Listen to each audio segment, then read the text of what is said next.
PFL 4 regular season, Loughnane versus Pinedo, full card prediction. If you don't know, now you're about to. There's been way too many cancellations on this card. We had Rob Wilkinson, T. Flores. That one got canceled because Rob Wilkinson, the former champion of the PFL and a guy that just came off a solid finish. Well, he had a failed drug test. We had Will Fiore also had a failed drug test. In the light heavyweight division, we had Thiago Santos and Mohamed Fakhreddin both fighting each other. They both failed a drug test against each other. We had Movlid Khaybulaev supposed to fight Daniel Torres, but, well, guess what?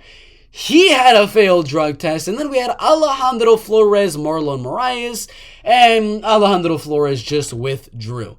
This entire card has got flipped on its freaking head. I mean, I'm being completely serious here. This whole card has been flipped. Tyler Diamond coming in on short notice. We did have... Impa Kasanganay wasn't even supposed to be on this card. Tim Caron was not supposed to be on this card. Most of these guys weren't even supposed to be on here. And now they are because the whole light heavyweight division was on something. But this is what we got now. We do have Marlon Moraes taking on undefeated Gabriel Alves of Braga, which should definitely be a good fight. And obviously the main event, undefeated Movlid Khaybulaev on here as well. Should be a good card nonetheless. We got the full card prediction coming to you in 3, 2, 1. First fight of the night.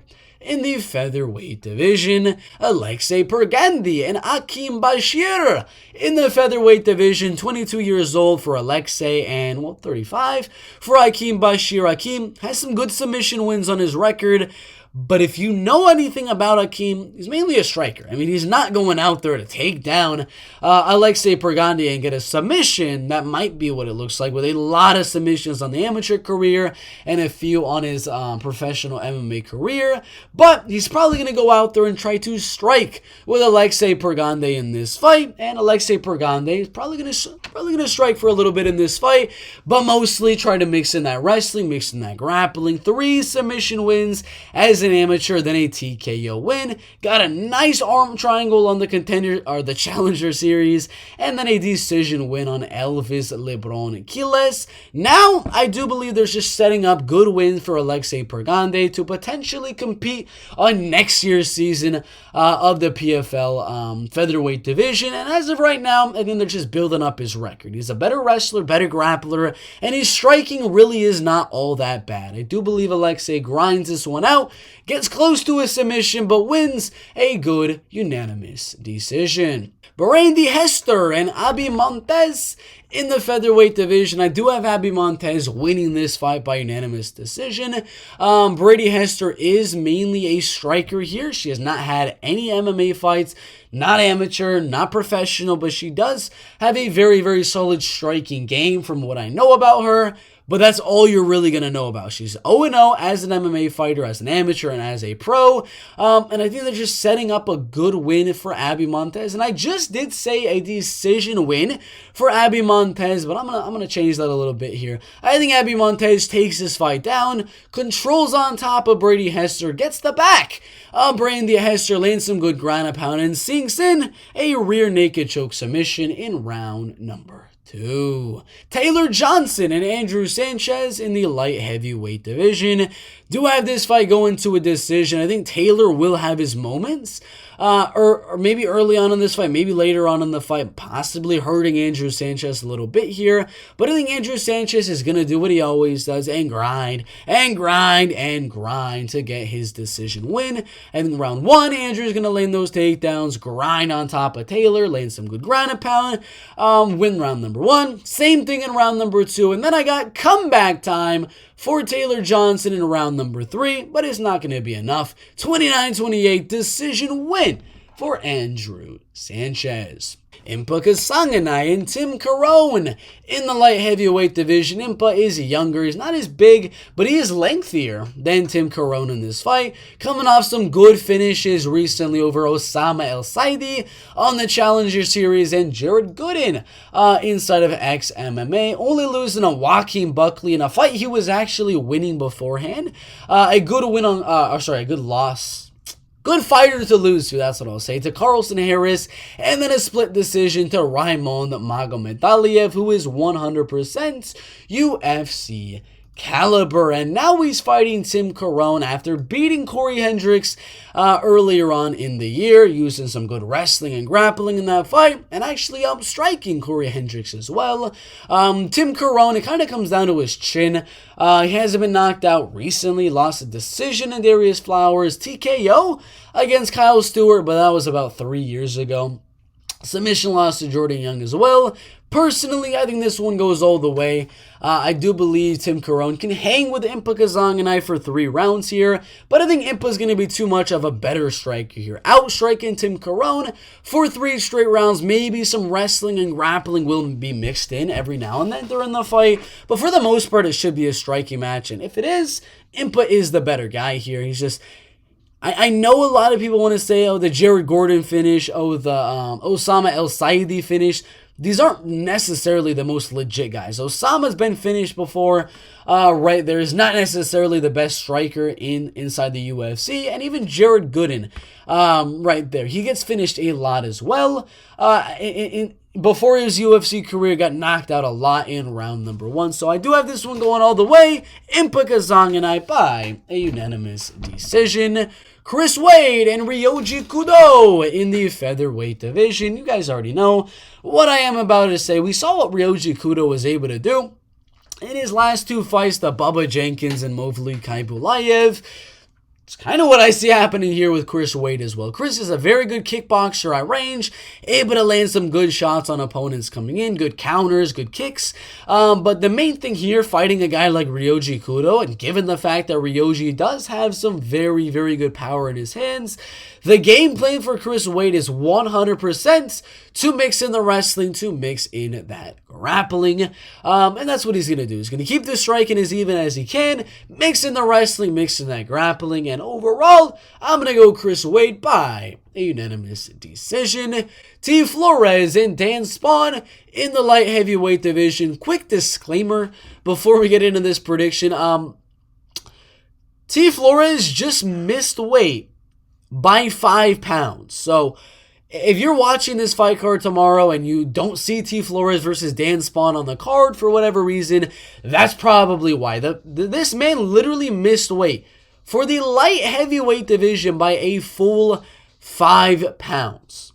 A full 5 pounds is absolutely crazy. He's coming off some good wins over Delan, Monte, Ryan Parker, Graham Park, but they're all decisions. This man is not going out there for the finish. He's got 7 decision wins, 3 submissions, yes, and then 2 TKO wins. He's not going to go out there and get the finish. Dan Spohn did get knocked out on the BKFC card in round number 1. Did get submitted by Marthin Hamlet. Got knocked out by Bozige Atayev.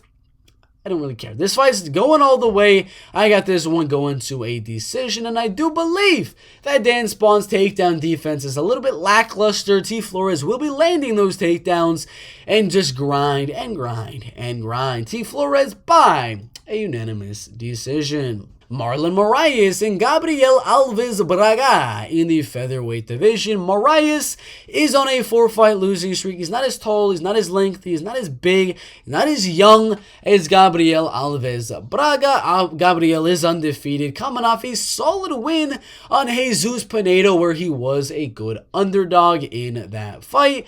It was a close striking match indeed. He was able to beat Ago Huskik on the PFL Challenger Series as well by unanimous decision, and had a lot of knockout wins earlier on in his career, but they were mainly early on, round number 1, round number 2. I might be on an island alone on this one, but I got this fight going all the way. I don't think Gabriel really has the power of most of the guys Marlon Moraes has been losing to. Rob Font, Murad Divalishvili, Yadong Song, as well as Shamo and Moraes, even Brendan Loughnane. I don't think Gabriel Alves Braga has the finishing ability that all of those guys have as well. And this is going to be a 3-round striking match. Gabriel being the taller, lengthier guy that he is. It's going to make this a close striking match in my opinion, and I do have Gabriel edging out a decision here. Gabriel Alves Braga, 29-28 decision. Josh Silveira and Delan Monte in the light heavyweight division.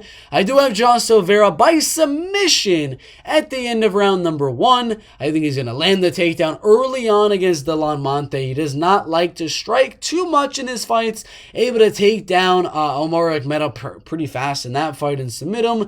Was not able to get the takedown on Omari Akhmedov, and he was losing that fight. So he needs the takedown here on Delan Monte, and I do believe that he is going to be able to get that takedown, control the fight on the ground, and submit Delan Monte. Delan got knocked out by Rob Wilkinson, submitted by Antonio Carlos Jr. Obviously, he's got some good jiu-jitsu of his own and some solid power in his hands, but he's one of those killer be killed type of guys, and I think he's going to get killed in this one. Josh Silveira, round 1, rear naked choke submission. Bubba Jenkins and Sung Bing Jo in the featherweight division. I feel fairly good about this one. Sung Bing Jo has not fought inside of the PFL in a while, lost to Tyler Diamond, as well as Daniel Taymor in the PFL and in the UFC. He is taller than Bubba Jenkins. He's a better striker than Bubba Jenkins. But come on, guys. We saw what Bubba was able to do against Chris Wade. We know what he's able to do against Ryoji Kudo and pretty much everyone else he's fought, except for the champ, Brendan Loughnane. Do believe he's going to land the takedown fairly easily here on Sung Bing Jo. Control and dominate for 3 straight rounds. Sung is very, very durable and is good at not getting finished. He's never been finished before. So I do have this one going all the way. Bubba Jenkins, 30-27, unanimous decision. Marthin Hamlet versus Sam K. In the light heavyweight division, I do believe Marthin Hamlet's going to land that takedown early on in this fight.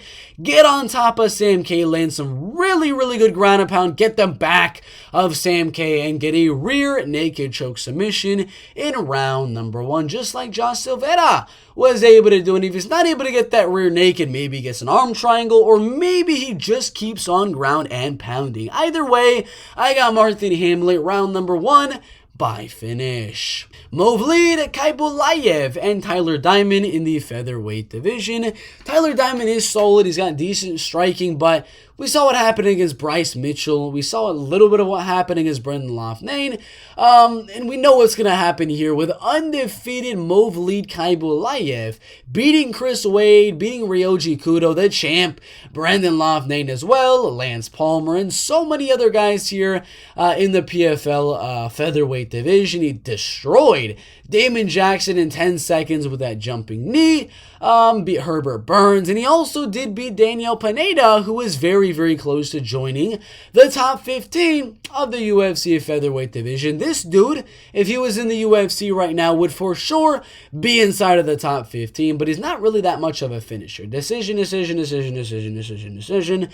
You already know he's going to control, he's going to grind, he's going to dominate Tyler Diamond for 3 straight rounds. 30-27, unanimous decision for Movlid Khaybulaev. Brendan Loughnane and Jesus Pinedo in the featherweight division. Jesus just got outstruck by Gabriel Alves Braga in his last fight. Lost a very close split decision there. He is going to be taller and lengthier than Brendan Loughnane, but Brendan still, in my opinion, is going to keep this striking very, very even.